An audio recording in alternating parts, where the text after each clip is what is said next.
اعوذ باللہ من الشیطان الرجیم بسم اللہ الرحمن الرحیم۔ ہمارا درس تاریخ اہل بیت عنوان کے تحت، جس کا کلی عنوان تاریخ اسلام ہے، اس کا جزوی عنوان تاریخ اہل بیت، اور اس کے ذیل میں امام حسن عسکری کے حالات بیان ہو رہے ہیں، جس کا آج چوتھا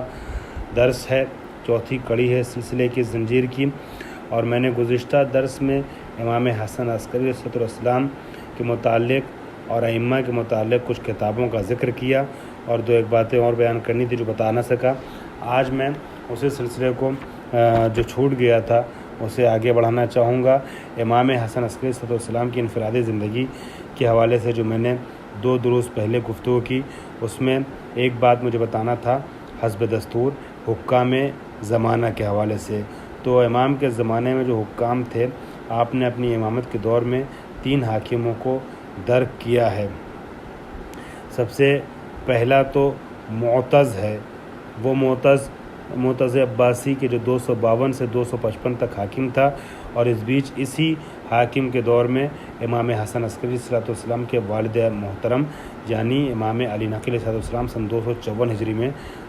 دنیا سے رخصت ہوتے ہیں اور شہید کیے جاتے ہیں اس کے حکم پر معتمد عباسی کے ذریعے سے۔ پھر اس کے بعد 255 میں حاکم بنتا ہے محتدی، لیکن اس کی مدت زیادہ نہیں چلتی، اور 256 میں ہی پھر اس کی حکومت ختم ہو جاتی ہے، اور معتمد عباسی حاکم بنتا ہے، جو کافی عرصے تک حاکم رہتا ہے، 256 سے لے کے 279 تک۔ معتمد عباسی یہی امام کا قاتل بھی ہے، اور امام کو اس نے شہید بھی کیا ہے۔ تو اس طریقے سے 3 حکام کا دور آپ کی امامت کے زمانے میں تھا۔ حالانکہ اس کے پہلے مستعین اور منتصر وغیرہ کا دور بھی جو ہے وہ امام حسن عسکری علیہ السلام کے زمانے سے ہے۔ اسی طریقے سے متوکل جو تھا اس کا بھی زمانہ، یعنی متوکل، منتصر، مستعین، ان کے بھی زمانے کو درک کیا امام نے، مگر ان کا جو زمانہ تھا وہ امام حسن عسکری کا زمانہ امامت نہ تھا۔ زمانہ امامت معتز، معتدی اور معتمد، یہ 3 بادشاہوں کا دور تھا۔ اس میں کچھ سیاسی اعتبار سے حالات سامنے آئے، اور اسے چھوڑتے ہوئے میں آگے بڑھ رہا ہوں۔ امام کے دلائل اور معجزات اور علمی کارنامے کی طرف میں آ جاتا ہوں بہت تیزی کے ساتھ۔ اس میں امام کی امامت پر اور امام کے کرشمات پر مشتمل اور کرامات پر مشتمل، معجزات پر مشتمل ایک واقعہ وہ ہے کہ جو کتابوں میں بہت کثرت کے ساتھ پایا جاتا ہے۔ حریر نامی ایک شخص تھا، جب امام حسن عسکری صلی اللہ علیہ وسلم کو بادشاہ وقت کے ذریعے سے، خلیفہ عباسی کے ذریعے اس کے سپرد کیا گیا، تو وہ امام کو بہت اذیت کرتا تھا۔ حالانکہ کہتے ہیں کہ اس کی جو زوجہ تھی وہ اس ایذا رسانی پر بہت اندوہناک ہوتی تھی، غمزدہ ہوتی تھی، افسوس کرتی تھی، اور وہ اپنے شوہر کو سمجھاتی تھی کہ مجھے ڈر لگتا ہے تیرے متعلق کہ تو کہیں عذاب سے روبرو نہ ہو، کیونکہ تو اس مرد خیر کو اس طریقے سے پریشان کرتا ہے، اس طریقے سے اذیت کرتا ہے، جبکہ میں اپنے گھر میں اس خیر مطلق سے سوائے کار خیر سرزد ہونے کے کچھ دیکھتا نہیں ہوں۔ مگر چونکہ اس کی طینت خراب تھی، اور جو ظالم ہوتا ہے بہرحال وہ اپنے ظلم اور اپنے ظالمانہ حرکتوں کے نشے میں اس طریقے سے چور ہو چکا ہوتا ہے کہ کئی بار ایسے لوگوں کو کسی کی نصیحت جو ہے وہ مفید اس کے لیے ثابت نہیں ہوتی ہے، مؤثر ثابت نہیں ہوتی ہے ایسے لوگوں کے لیے نصیحت کسی کی۔ چنانچہ بیوی سمجھاتی رہی، مگر اس نے پلٹ کر کے اپنی بیوی سے یہ کہا کہ آج میں اس انسان کو جو ہے وہ درندوں کے حوالے کر دوں گا، اور درندوں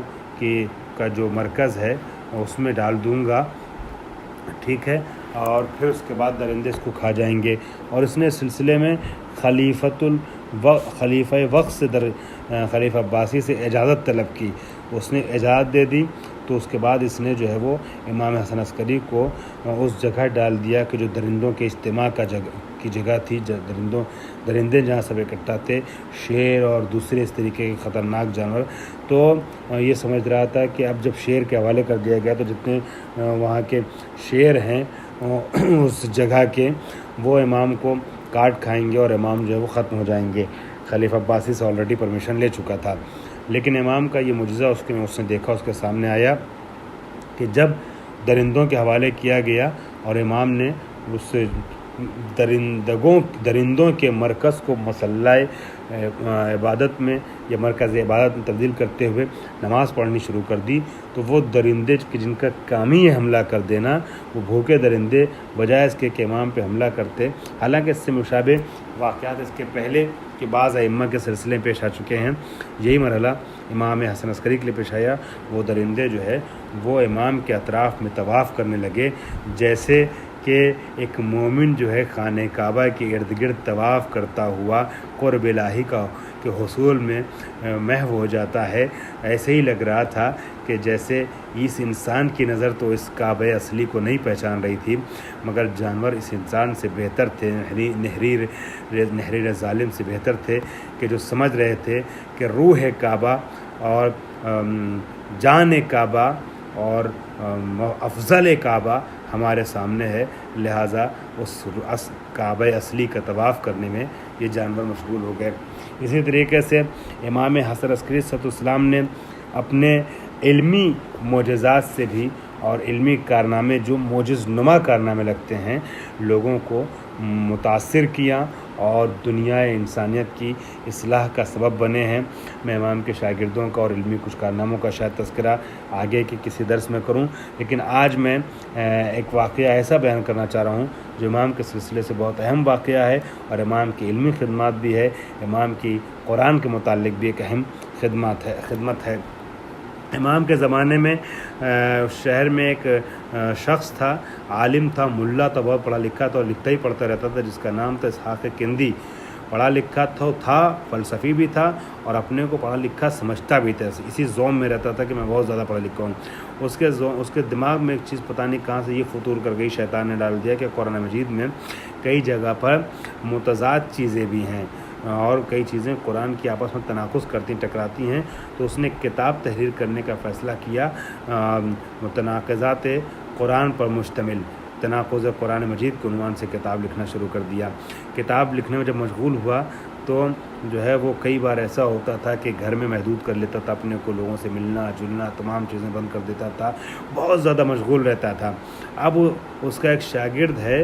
جو امام حسن عسکری کے پاس آتا ہے اور آنے کے بعد کہتا ہے, اپنے استاد کی نیت کے بارے میں بتاتا ہے کہ اس کا یہ ارادہ ہے, وہ ایسی ایسی کتاب لکھ رہا ہے. امام حسن عسکری علیہ السلام جب سنتے ہیں تو تعجب کرتے ہیں اور امام کہتے ہیں یہ کتاب اگر سامنے آ گئی تو بہت سے لوگ گمراہ بھی ہو جائیں گے. امام حسن عسکری کہتے ہیں کیا تم میں سے کوئی ایسا نہیں ہے کہ جو اپنے استاد کو اس کام سے باز رکھ سکے, پیچھے واپس لا سکے اور منع کر سکے؟ تو وہ کہتا ہے کہ اس کا راستہ کیا, اس کا طریقہ کیا ہے. امام حسن عسکری فرماتے ہیں میں تجھے مشورہ دیتا ہوں, جا اس کے بالکل نزدیک ہو جا, بالکل قریب ہو جا, اس کا اعتماد جلب کر لے, اور جب تو جلب اعتماد کر لے تو اس کے بعد اس سے پھر ایک سوال کر, اور اس سوال کے جواب میں وہ اپنے نظریے سے پیچھے ہٹ جائے گا. وہ پوچھتا ہے اس کا شاگرد اسحاق کندی کا کہ مولا بتائیے طریقہ کیا ہے. امام کہتے ہیں جب تو نزدیک ہو جائے گا تو نزدیک ہونے کے بعد قرب حاصل کرنے کے بعد اس سے ایک سوال کرنا. ایک روایت کے اعتبار سے بھرے کلاس میں جب وہ دعویٰ کر رہا تھا تناقض قرآن کا, تب اس نے سوال کیا. تو سوال کیا کیا اس نے؟ امام کی تعلیم کے مطابق سوال یہ کیا کہ یہ بتائیے استاد کہ اگر ابھی صاحب کتاب آ جائے اور قرآن مجید کا جس کا کلام ہے وہ آئے اور آپ سے کہے کہ تو نے جو خطاب مراد لیا ہے ہماری اس بات سے, ہماری مراد یہ نہیں بلکہ یہ ہے, تو کیا یہ بات صحیح ہے کہ نہیں؟ یہ ہو سکتا ہے, پاسبل ہے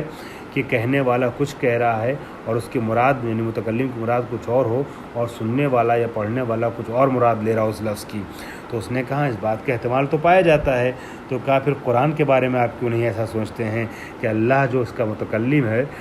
وہ کچھ اور مراد لے رہا ہو اور آپ کے ذہن میں اس لفظ سے کچھ معنی اور آ رہا ہو؟ جیسے ہی وہ سنتا ہے تو فوراً ہکا بکا رہ جاتا ہے, مبہوت ہو کر کے اپنے شاگرد کا چہرہ دیکھنے لگتا ہے اور کہتا ہے یہ بات میرے ذہن میں کیوں نہیں آئی؟ اچھا یہ بتا